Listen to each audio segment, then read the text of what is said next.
So we are going to talk about Dr. Seuss for a while. It's Dr. Seuss week. Does anybody know who Dr. Seuss is? Yeah. I don't. The Cat in the Hat. He wrote The Cat in the Hat. That is correct. He is an author. What does an author do? I don't know. An author writes what? Books. Thank you, Enzo. So our books have authors that wrote them, and they also have illustrators. What is an illustrator? A doctor? An illustrator draws the Letters. pictures. So our books have pictures, right? And words.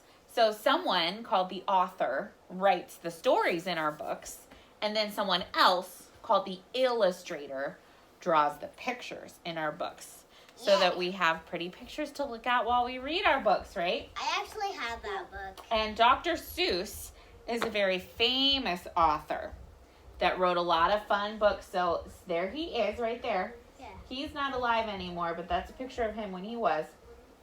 And he wrote, like Mia said, The Cat in the Hat. He wrote One Fish, Two Fish, Red Fish, Blue Fish. Has anybody ever read that? Yeah. Or The Fox and Socks. I have Red Fish, Or the Blue Fish. Fish. I have that book. Or Green Eggs and Ham. Wacky Wednesday. I read Green Eggs and Ham. He I wrote have it that. at my house. Since when are we allowed to sit like that? Not ever. No, sir. That's not good listening. So you can tell if it's a Dr. Seuss book by looking at the bottom. See, this says by Dr. and see that S? Seuss. And a few of those other ones. Do you see the Cat in the Hat? At the bottom it says by Dr. Seuss.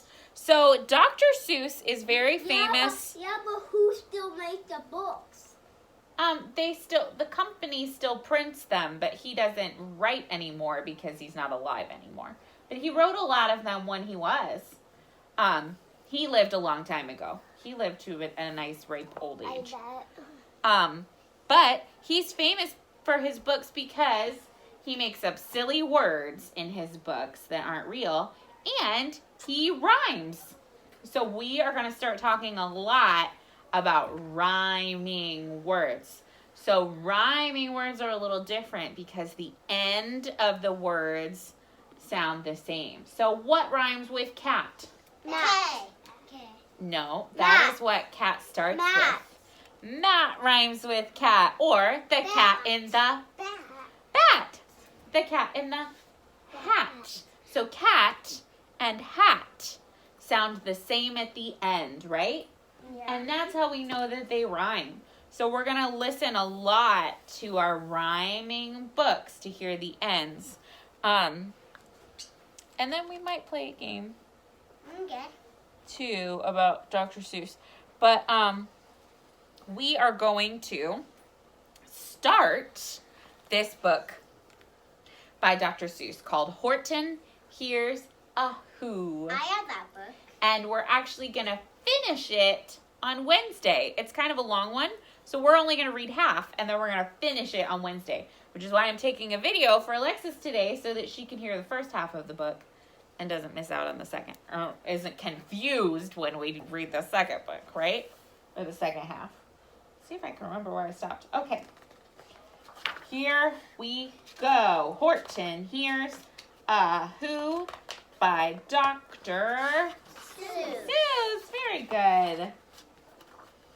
On the 15th of May, in the jungle of Newell, in the heat of the day, in the cool of the pool, he was splashing, enjoying the jungle's great joys, when Horton, the elephant, heard a small noise. Like that? Like clapping? Oh, well. Horton stopped splashing. He looked toward the sound. That's funny, thought Horton. There's no one around. Then he heard it again, just a very faint yelp, as if some tiny person were calling for help. I'll help you, said Horton, but who are you? Where? He looked and he looked. He could see nothing there but a small cloud? Do you see that tiny little piece of dust? Yeah. Could that possibly be what's making the noise? Let me see. Right there. Could that be it? Is that what's making all that noise? Yes. You think so? Yeah, I think it's a fly. Oh my gosh. I say, murmured Horton, I've never heard tell of a small speck of dust that is able to yell. So, you know what I think? Why, I think that there must be someone on top of that small speck of dust. Some sort of a creature of very small size, too small to be seen by an elephant's eyes. Look at that teensy weensy speck of dust right by his eyeball. I think that's a fly. You think, oh, no, it's not a fly, it's a speck of dust. Yeah. But it sounds like maybe there's tiny people on there. What do you think? What is it? Some poor little person who's shaking with fear that he'll blow in the pool.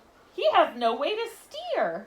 I'll just have to save him because, after all, a person's a person, no matter how small. Is that true? A speck of dust? No.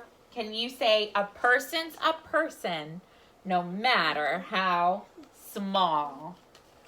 So Horton's going to try to save him. Gently and using the greatest of care, the elephant stretched his great trunk through the air and he lifted the dust speck and carried it over and placed it down safe on a very soft clover. So they call these little pink flowers clovers in this book. He dropped the speck of dust on that pretty, soft, little fuzzy flower. And I think he's going to try to carry it around. What do you think? Humph! Humphed a voice. Uh-oh. 'Twas a sour kangaroo. If we call this kangaroo sour, do you think she's nice? If we call someone sour, does that mean this kangaroo is maybe not very nice? No. Uh-oh. Okay. And the young kangaroo in her pouch said, "Humph!" too. Uh-oh. Why, that speck is as small as the head of a pin. A person on that? Why, there never has been. What is she saying? She doesn't think Horton's telling the truth. She doesn't think there's anything on that little speck, huh? It's not very nice. Believe me, said Horton. I tell you sincerely, my ears are quite keen and I heard him quite clearly. I know there's a person down there and, what's more, quite likely there's 2, maybe 3, even 4. Quite likely a family. For all that we know, a family with children just starting to grow. So please, Horton said, as a favor to me, just try not to disturb them. Please just let them be. That isn't that hard, right? No. He just doesn't want anybody to bother the flower. That's not a whole lot to ask. But how was they shrink? How did they shrink and get all that dust? I think they were just born that small. I think you're a fool, laughed the sour kangaroo. Oh, was that a nice word? No. That was not a nice word. And the young kangaroo in her pouch said, me too. You're the biggest blame fool in the jungle of Newell. And the kangaroos plunged in the cool of the pool. What terrible splashing, the elephant frowned. I can't let my very small people get drowned. I've got to protect them. I'm bigger than they. So he plucked up the clover and he ran away. Because if that clover got too wet, those poor people could get totally flooded, right? Yeah. Yeah, so Horton's trying to help them. And the kangaroos are being super rude, aren't they? Yeah. Rude. Oops. Through the high jungle treetops, the news quickly spread. He talks to a dust speck. He's out of his head. Just look at him walk with that speck on that flower. And Horton walked worrying for almost an hour. Should I put it down? Horton thought with alarm. If I do, these small people may come to great harm. So I can't put it down. I won't. After all, a person's a person, no matter how small. Poor Horton. He's just really trying to figure out what to do with these people. Yeah. And how to keep them safe, right? What is that? I don't know. Stick of dust. The small stick of dust has a tiny little town on it. But we don't know that quite yet. Then Horton stopped walking. The speck voice was talking. The voice was so faint, so quiet, he could barely hear it. Speak up, please, said Horton, and he put his ear near it. My friend, called the voice, you're a very fine friend. You've helped all us folks on this dust speck no end. You've saved all our houses, our ceilings, and our floors. You've saved all our churches and our grocery stores. Oh my gosh, that's so much stuff. How can even a grocery store film? It's crazy. You mean, Horton gasped, you have buildings there too? Oh yes, piped the voice. We most certainly do. I know, called the voice, I'm too small to be seen, but I'm mayor of a town that is friendly and clean. Our buildings to you would seem terribly small, but to us, who aren't big, they are wonderfully tall. My town is called Whoville, and I am a Who. And we Whos are all thankful and grateful to you. And Horton called back to the mayor of the town. You're safe now. Don't worry. I won't let you down. Look at it. Look at the town. Has anybody else ever heard of a story that has Whoville and who's in it? The Grinch. And do you know who wrote The Grinch? Yes. Of course. Dr. Seuss wrote The Grinch. I have a Grinch. These are the same kind of Whos, except the Whos in The Grinch live on a... Do you remember? Speck of dust. No, the Whos in The Grinch live on a snowflake. And the Whos in this book live on a speck of dust. But they're both very, very, very... Yeah, very small. Very. But just as he spoke to the mayor of the speck, 3 big jungle monkeys climbed up Horton's neck. The Wickersham brothers came shouting, "What rot! This elephant's talking to Whos who are not. They aren't any Whos, and they don't have a mayor, and we're going to stop all this nonsense. So, there." Oh boy. Are these monkeys nice monkeys? No. Not at all. They're sour. They are super sour monkeys. There's a lot of sour animals in this book. They snatched Horton's clover. They carried it off to a black-bottomed eagle named Vladikoff. A mighty strong eagle, a very swift wing, and they said, "Will you kindly get rid of this thing?" And before the poor elephant even could speak, that eagle flew off with the flower in his beak. Yikes. Yikes is right. Yikes, is it gonna put him in the nest? Might be worse than that. Or the eagle's gonna eat him. They're not going to eat it.